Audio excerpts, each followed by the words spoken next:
Daniel slammed the car door so hard the sound echoed through the compound. "Amaka, will you just listen for once?" he shouted as she hurried behind him, her small steps struggling to keep pace. That was the first thing the neighbors heard that evening. A raised male voice, a nervous female voice trying to catch up. It was the first time anyone had seen Daniel lose his temper publicly, and ironically, it all started with one harmless joke she cracked at a family gathering. But to understand how everything escalated to this, people need to know how it began.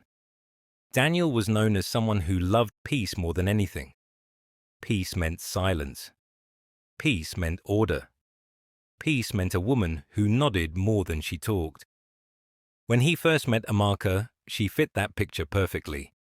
She was quiet, not the shy type, but the kind who spoke only when necessary.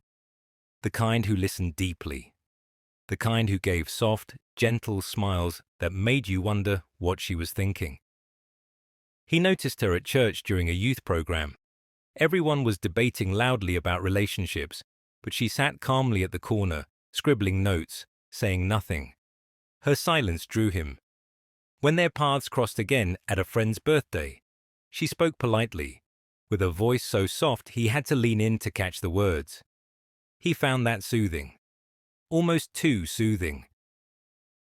"This is the kind of woman I've been praying for," he told his friends. "Not all these loud ones that scatter the peace in your head." What he didn't know was that still waters don't stay still forever. He began pursuing her gently. She was hesitant. Not because she didn't like him, but because she was used to fading into the background. Being seen made her uncomfortable. Yet Daniel's attention was steady, warm, almost too intentional. She accepted him because he felt safe. During their engagement, he always praised her quietness. "You're so calm," he would say. "You don't argue, you don't talk too much, you're perfect." Each time she would smile politely, even though something inside her felt unsettled. But she pushed the feeling aside. He was kind, and she wanted to build something stable.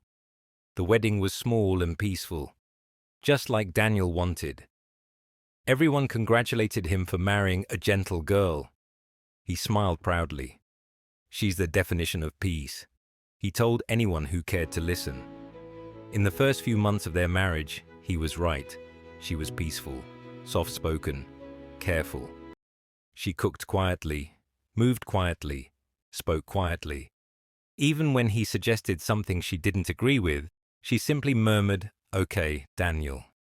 He would sit in the living room and brag to his friends on the phone. "My home is calm, bro. No noise, no drama. I made the right choice." But as months turned into seasons, Amaka began to change. Slowly, delicately, like a flower that had been buried for too long and finally touched sunlight. It started when she joined AR, Women's Fellowship Group. The first day she attended, she barely spoke, just listened. But the women were welcoming, expressive, and full of laughter. Something about their energy loosened something in her chest. One day, during a group activity, she made a small joke, a very small one. But everyone laughed. She blushed so deeply she covered her face. Amaka, you're funny, oh," one woman said. "No, I'm not," she whispered shyly. "You are," another insisted. "Talk more, we like hearing you." That moment lingered in her mind for days. When she tried the same joke at home, Daniel didn't laugh. He simply nodded and said, Okay. She didn't mind. But then more jokes came, more confidence, more laughter around people she was comfortable with. And Daniel noticed. At a friend's birthday dinner, she spoke more freely, adding lively comments here and there. Nothing excessive, just normal. But Daniel stiffened beside her. His jaw clenched, his eyes narrowed at her each time she spoke. When they got home, he said, "You're talking too much these days." She blinked. "Really?" "Yes. It's not like you. I married you because you're calm, not all these extra things." Extra things? That phrase pricked her heart, but she stayed quiet. Weeks passed, she kept growing, life kept unfolding, her voice kept waking up. One Sunday, during a church couple's discussion, she shared an opinion confidently. Not confrontational, just honest. People nodded, some clapped. Daniel's palm turned cold. On the ride home, he didn't say a word. Later that night, he finally muttered, "I don't like this new behavior, Amaka." She looked at him confused. "What behavior? You're louder, you're different." "I'm still me," she whispered. "I'm just more comfortable now." "Well, be comfortable quietly," he snapped. Those words shook her. She cried quietly that night, not wanting him to hear. But her healing continued without permission. As she became more comfortable in their marriage, memories she had locked away began resurfacing. Memories of being silenced at home as a child, being told she talked too much, being punished for asking questions, being forced into quietness until it became a second skin. She had spent years trying not to upset anyone, years swallowing her voice, years believing silence equaled safety.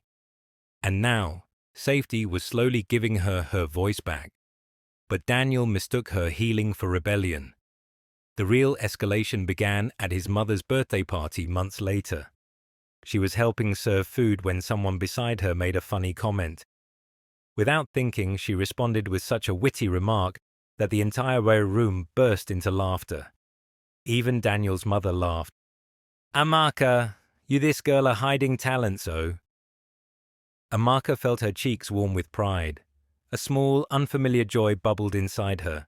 She didn't notice Daniel's face turning red, not from embarrassment, but from something darker, insecurity. Later, he cornered her in the kitchen. "What was that?" he demanded in a low voice. She frowned. "What?" "Don't what me.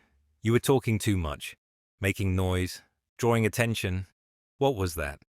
"I wasn't making noise," she whispered. You just what? Forgot who you are?" Her eyes stung. "Daniel, I didn't do anything wrong." "Yes, you did," he snapped. "I married a quiet woman. Don't start acting like those loud girls outside." Her lip trembled. "So you married me because I was silent?" He didn't respond, and his silence was the answer. That night she cried again. But this time, something inside her hardened. She didn't want to go back into hiding. Not again. Not after all the progress she had made. But Daniel was not ready for this version of her. Not ready at all. Daniel stood there frozen, watching Amaka walk out of the living room like the conversation had left him naked.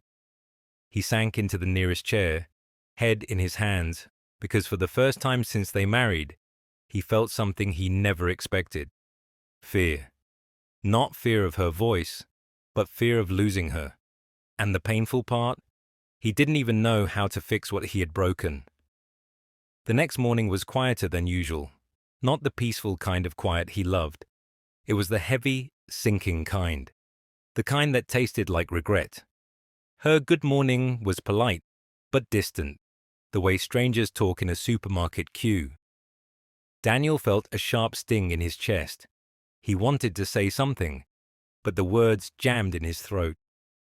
Later that afternoon, he overheard her talking on the phone, her voice soft but steady. "Yes, I'm ready for the session. No, I don't want him to come with me yet."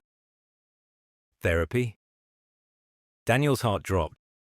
She'd been carrying something he didn't understand, and instead of supporting her, he had mocked the voice she fought so hard to reclaim. When she left the house for her appointment, Daniel paced the living room like a trapped man replaying every insensitive sentence he had thrown at her. "Don't talk too much. Stay quiet. You're changing."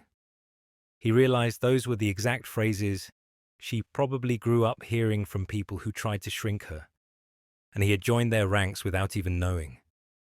2 hours later, the door opened and Amaka walked in, looking exhausted, but strangely lighter.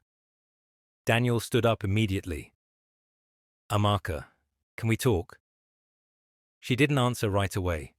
She placed her bag down, inhaled deeply, then nodded. They sat opposite each other, the first time they had truly faced each other in the marriage. "I heard you leaving earlier," he started slowly. "I didn't know you were going through something. I didn't know your silence came from pain." She looked at him, her eyes tired but honest. "My quietness wasn't a personality trait. It was survival. Growing up, I was always punished for speaking. My father didn't like questions, didn't like opinions, didn't like noise. So I learned to fold myself into a small version he approved of." Her voice shook a little. "When I met you, you felt safe. I thought maybe I could finally breathe, that maybe my voice could come back." Daniel swallowed hard. "And it did. But I handled it terribly." "You did," she said softly, but firmly. "Every time I opened my mouth to contribute, you treated it like an inconvenience. You liked the version of me that didn't challenge you. You married an echo, not a partner." He felt that sentence hit his chest like a stone. "I'm sorry," he whispered. "I didn't know how much it mattered. I thought I wanted peace, but I realized I wanted control." Amaka looked away for a moment.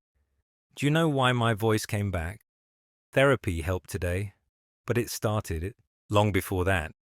When we married, I finally entered a place where nobody was yelling, nobody was threatening me, nobody was shutting me up. That safety unblocked something in me. I started healing. And healing makes people louder." Daniel's throat tightened. "So, this confidence, this brightness, this boldness, it's the real you?" She nodded. "It always has been. I just wasn't allowed to show her." He leaned forward. "Can I meet her? The real you? Can I learn to support her? Because I don't want to lose you." For the first time in days, her eyes softened. Support isn't something you say once. It's something you practice. "I'll practice," Daniel said immediately. "I'll learn, I'll listen, I'll grow with you." She nodded slowly, hope flickering but not fully burning yet. "We'll try, but I'm not shrinking again. Not for you, not for anyone." "I don't ever want you to shrink," he whispered. "I want to expand with you." Days passed, and Daniel kept his promise. When she spoke, he listened, really listened, not waiting for his turn to talk. When she joined community events, he didn't complain or sulk. He asked about them. When she made a joke at a gathering and people laughed, he smiled instead of shrinking. One evening, he came home to find her preparing for a small women's workshop she had started volunteering with. There were flyers scattered on the table, color-coded notes, and her laptop playing soft music. She looked alive in a way he had never seen. "What's all this?" he asked gently. She glanced up, slightly surprised. "A workshop for women who grew up in controlling homes. I didn't think I could contribute, but the leader asked me to say a few words next week." "That's amazing," Daniel said, genuinely proud. She frowned cautiously. "Really? You're okay with that?" "I'm more than okay. I'm proud of you." Her shoulders relaxed, a small smile curving her lips. "Thank you." The workshop day arrived, and Daniel insisted on dropping her off. She hesitated at first. Old wounds make trust slow, but eventually nodded. "Okay." When they arrived, she froze for a moment outside the venue. Dozens of women were walking in, chatting, laughing, carrying notebooks. She looked nervous. Daniel stepped closer. "You can do this," he said softly. "Your voice matters, more than you know." Amaka inhaled deeply, nodded, and walked inside. He didn't follow her in.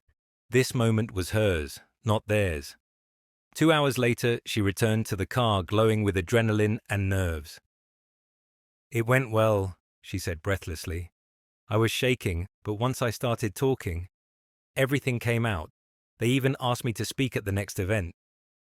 Daniel grinned. "I knew you would be amazing." She laughed lightly. You once complained that I talk too much. He shook his head. I once didn't know your story. Now, I want to hear everything. Their relationship didn't magically transform overnight. Real growth takes time. But something fundamental had shifted. The home felt different. She felt safe enough to be fully herself. He felt humbled enough to stop forcing silence into a woman whose destiny was built to echo loudly across rooms she once feared to enter. Months passed, and Amaka's confidence expanded beyond the home. She became a regular speaker in the women's network. Her humor, empathy, and strength drew people to her naturally. Daniel watched the evolution with awe, not resentment.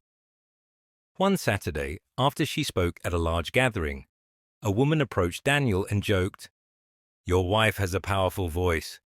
Was she always like this?" Daniel smiled proudly. "She always had the voice. I just finally learned to stop standing in its way." That night, Amaka sat beside him on the couch, leaning her head on his shoulder. "Do you think I've changed too much?" she asked softly. He shook his head immediately. "You didn't change. You returned. And I'm lucky I get to witness it." She smiled, eyes glistening. "Thank you for choosing growth." "And thank you," he replied, "for choosing to heal." Some voices aren't born loud, the narrator says. They're born quiet because the world taught them silence. But healing makes people louder. And when a quiet girl finds her voice, the world needs to listen.